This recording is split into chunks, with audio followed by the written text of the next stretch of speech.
not getting the kills in time, but as you can see, Blue has a bit of a bigger forest right in the middle of his base. Now if we look back here, not a whole lot going on. No protection, but 2 Thors. That's a problem where Red is fighting to produce because he did not produce enough. So that being said, you really have to find a balance between structures and units. Do not make too many structures that you can't consistently produce out of them. But also don't find yourself stuck with 1-1-1. 1-1-1 is a good starting build, the DCF. But don't stick with that. And you always want to have more than like 2 racks if you're going to be pushing out a big MM ball. And you're going to need at least 1 or 2 starports for medevacs. For all the things you can create with this, you can want at least 2 of these. Eventually, maybe not right away. But also you can see upgrades coming, so you finally don't know what happened there. We'll misclick, miss micro there. Watch out doing that. Watch your hotkeys when you're trying to play. Get used to using your left hand, like I said before. Oh, another miss micro here as he's clicking his rally point setting over here. That's different. Make sure your rally points are always set to your mineral lines on each bases, and hotkey both of your command centers together. Put them into orbitals, and that way you can effectively use the mules from both of them onto your bigger source. And look at all this wasted minerals. Let's count this up. 1, 2, 3, 4, 5, 6, 7, 8, 9, 10, 11, 12, 13. That's like 1,500 minerals wasted. He has not seen one air unit from Russia, so why create those? Just, you have to think logically in-game. You have to get the ability to just play smart, do the proper counters to what they show you to be using. If you see heavy Thors, you are going to want to pump out the Marauders for defense, for counter. He's got all Marines, but Marines do not do too well against Thors. I'm pretty sure Marauders are the counter, as well as having some Banshees and tanks.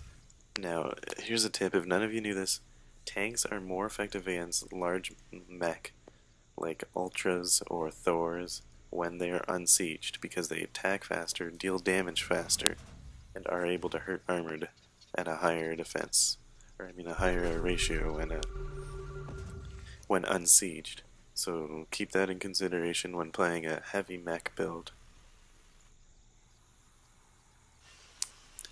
Also, no expos, very slow production. There's no buildings besides the 2 here, no expo. And this is what happens when you do a heavy gas and mineral intensive strategy such as the Thor play. I do not recommend it. You want to get your MM ball out in your defense and maybe throw a couple Banshees at his mineral line. One thing I noticed from the red player is he never used these. He never attacked the mineral line once. You won't see him do it. If he did with 2 or 3 of these Banshees, Blue's economy would be done and none of this would be possible. And he'd be way ahead in this game.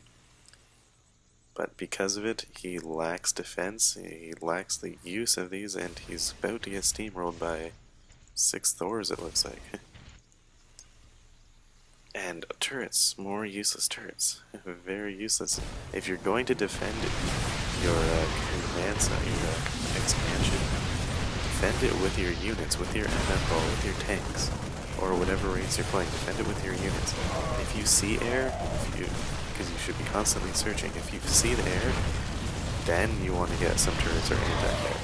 And watch as he just rolls through here. He doesn't even have to try. He just rolls through here with these Thors. Oh, and here comes the Banshees. The Banshee's not cloaked. He's got to cloak them.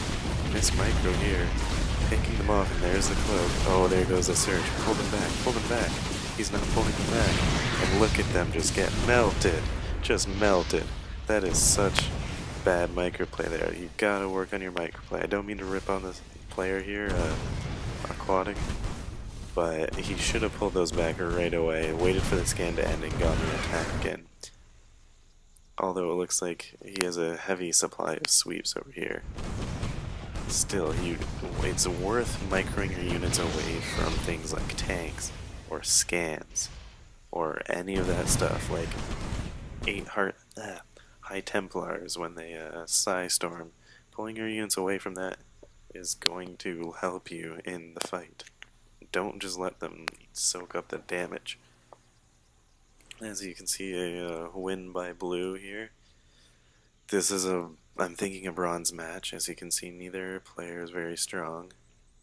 All lacking in their build order. They have to improve on your build order, so go watch your HT and Husky and such videos for build orders. Get your build orders down. And oh yeah, another thing I wanted to point out, early game here, let's load back.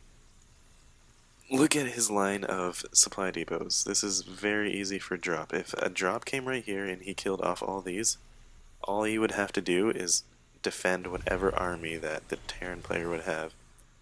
And then he's got free reign to wreck the command center and the rest of the base. Because if all these are gone, no units can be produced. These are what are allowing the Terran player to produce the units. So when you're dropping or in any position to target specific buildings such as supply depots, or playing a Protoss. I find picking off the term is sniping off the cybernetics core is huge. No stalkers, no sentries. Or playing it against a Terran, you can pick off the tech lab and stop them from producing the marauders. Or what's good, I also like picking off overlords with Vikings. That's very handy. Good unit to harass with is the Viking. Great for harassing expos. Anyways, before I keep rambling on into different topics, I'm gonna end here. So just remember, do not produce too many buildings that you can't consistently produce units. If you expo quick enough, you can get up more buildings, but off the start, you do not want to open with too many buildings. You also don't want to open with too little. So make sure you get your balance. Make sure you pump out the units off the start to defend any pushes, and then secure an expo, get more buildings, start pumping out your MM ball. So that is everything for this replay. The tournament is almost finished, almost ready. By the time this is up, the bracket will probably be complete. So for any of you in that, good luck. First tournament from SC4D, so that will be the main focus for the next week or so. More videos will be coming though, so keep your eye on the channel. Thanks for watching. This is Chino Reams signing out.